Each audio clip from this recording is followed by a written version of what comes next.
So, second one is the Japanese Free Trade Agreement. I'm just going to run through a couple of key things within the JPA. Again, it's all about lowering tariffs on things like beef and bottled wine and dairy. Generally, these tariffs are higher than the Chinese Free Trade Agreement, or the current tariffs are higher, so they're not being eliminated in total, but they are being reduced significantly for tariffs on beer, wine and dairy foods.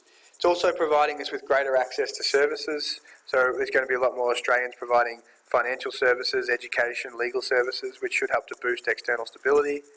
And there's also going to be tariff cuts on things like fresh fruit, nuts, tin food and things like that, as well as tariff cuts on minerals, energy and manufacturing. So again, it's all about providing more access to both our exports of goods and service industries, and it's important that you have some examples of both of these industries.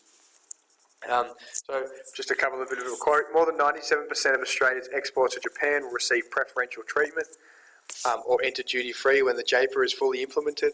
This idea that we're going to get a lot more access to foreign markets. JPA will give Australian agricultural producers and exporters a significant competitive advantage. So we're going to export more. That will create jobs in our agricultural industries. It will also provide support for our service industries to access the Japanese market in things like commercial interests, education, telecommunications and things like that.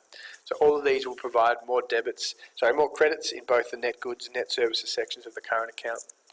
Other things within the JPA, again, just like the last policy, it's going to provide increased access to foreign investment into Australia by Japanese companies. So the idea of that, again, is to try and get these Japanese firms will invest in necessary technology, innovative business ideas and ways that are going to help us to become more productive and efficient going forward. So this idea of increased foreign investment can lead to increased productivity because it gives us access to new technology, access to new business ideas, which we can use to try and promote our productivity. In terms of inflation, in terms of imported goods, they're going to reduce the tariff on motor vehicles from 5% to nothing.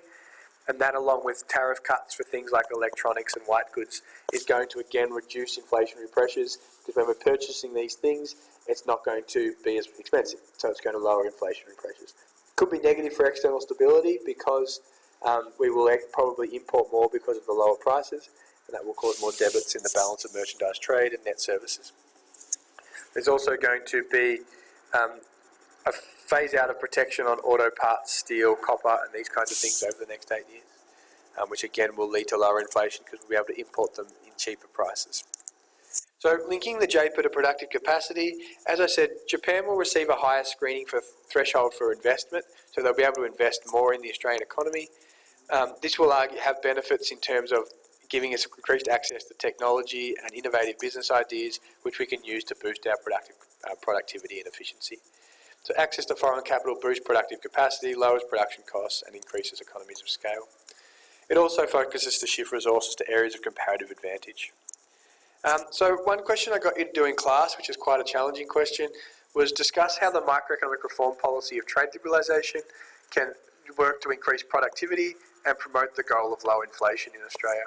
So with this question, it's important first to define what trade liberalisation is, and then define the goal of low inflation.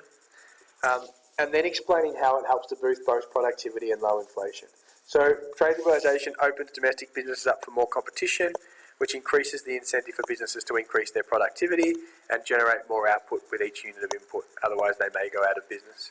So the added pressure on businesses to lower their cost of production in combination with cheaper import prices. So we've mentioned that businesses, one, have to become more productive to compete, and two, prices are cheaper because imports are cheaper, should lead to lower prices of both domestic and foreign goods. Domestic goods will fall in price because of the increased competition.